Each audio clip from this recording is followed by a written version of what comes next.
শ্রীলঙ্কার গড় স্টেডিয়াম নিঃসন্দেহে মুশফিকুর রহিমের জন্য পয়া ভেন্যু বা হলো প্রিয় ভেন্যু বলতে হবে। কারণ দেখেন, এই ভেন্যুতেই মুশফিক প্রথম তিনি মানে বাংলাদেশের প্রথম ব্যাটসম্যান হিসেবে তিনি ডাবল সেঞ্চুরি করেছিলেন।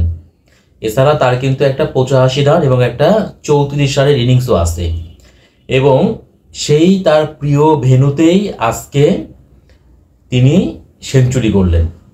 মানে তার টেস্ট ক্যারিয়ারের এটা হচ্ছে 12তম সেঞ্চুরি। এবং মুশফিকুর রহিম এমন একটা সময়ে সেঞ্চুরি করলেন, প্রথমত হচ্ছে যে সে সময় দল ভালো অবস্থানে ছিল না। মানে গল টেস্টের প্রথম দিনে বাংলাদেশ দল 45 রান তুলতে প্রথম সারে 3টা ব্যাটসম্যান লাইক এনামুল হক বিজয়, সাদমান এবং মুমিনুলের উইকেট হারিয়েছিল। সেই জায়গা থেকে শান্তর সঙ্গে তিনি 250 রানের মতো একটা পার্টনারশিপ করেছেন এবং মুশফিকুর রহিম তিনি সেঞ্চুরি করেছেন। এটা হচ্ছে বাংলাদেশ দলের সিচুয়েশন, মানে বর্তমান সিচুয়েশন চিন্তা করলে পারে। আর দ্বিতীয়ত যে ব্যাপার সেটা হচ্ছে দেখেন, বাংলাদেশের যদি আমি টেস্ট ক্রিকেটার বলি, মুশফিক কিন্তু সেঞ্চুরি হওয়ার খুব কাছাকাছি। মানে মুশফিকের এটা হচ্ছে 97তম ম্যাচ, আর 3টা ম্যাচ খেললে পারে তিনি সেঞ্চুরি করবেন টেস্ট খেলার। তার ধারের কাছেও কিন্তু আর কোনো ক্রিকেটার নাই, লাইক আপনি সাকিব বলেন, মাহমুদুল্লাহ বলেন, তামিম বলেন, কেউ কিন্তু 80টা ম্যাচও খেলে নাই। কিন্তু মুশফিক তার 2005 সালে ডেবু হয়েছে, অর্থাৎ 20 বছরের ক্যারিয়ারে তিনি এখন 97তম টেস্ট ম্যাচ খেলছেন। কিন্তু টি-20 এবং ওয়ানডে থেকে অবসর নেওয়া মুশফিকুর রহিম তিনি আসলে এই লাল বলের ক্রিকেটে তিনি কিন্তু ছন্দে ছিলেন না। মানে সে গত বছরের আগস্টে দেখেন পাকিস্তানের রাওয়ালপিন্ডিতে তিনি 191 রান করেছিলেন।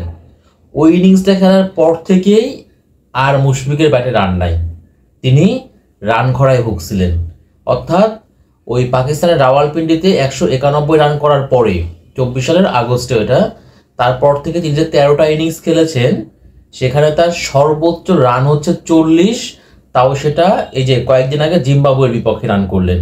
মানে 13টা ইনিংসে কোনো 50 নাই।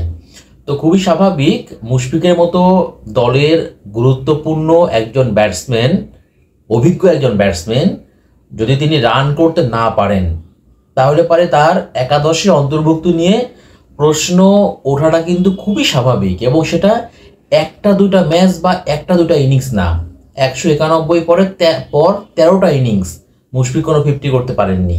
তো মুশফিকের একটা মনে করা হচ্ছিল যে যদি মুশফিক এরকমভাবে রান করতে না পারেন তাহলে পারে কে জানে এরকমটাও হতে পারে যে তার যে স্বপ্ন 100টা টেস্ট ম্যাচ খেলা নাও খেলতে পারেন। কারণ একটা খেলোয়াড়কে আপনি কত ম্যাচ আপনি টানবেন, যদি আপনি ইনিংসের পর ইনিংসে ব্যর্থ হয় তাহলে পারে তো তার বেস্ট 11-এ অন্তর্ভুক্তি নিয়ে প্রশ্ন উঠবেই। তো ওই জায়গা থেকে আমি বলবো যে মুশফিক কিন্তু নিজেও একটা চাপের মধ্যে ছিলেন এবং সেই চাপটাকে তিনি আজকে জয় করলেন সেঞ্চুরি করে। তো মুশফিক আজকে যে পারফরমেন্সটা করেছে, তিনি 105 রানে নট আউট আছেন এবং তার বললাম 97 ম্যাচের টেস্ট ক্যারিয়ারে এটা হচ্ছে 12তম সেঞ্চুরি। তো তিনি কিন্তু আজকে অবশ্যই বাংলাদেশ দলকে, মানে মুশফিক এবং শান্ত তাদের 250 রানের পার্টনারশিপের উপর ভিত্তি করে বাংলাদেশ দল 3 উইকেটে 292 রান করে প্রথম দিন শেষ করেছে। তার মানে ভালো একটা অবস্থান থেকে কিন্তু প্রথম দিনটা শেষ করেছে।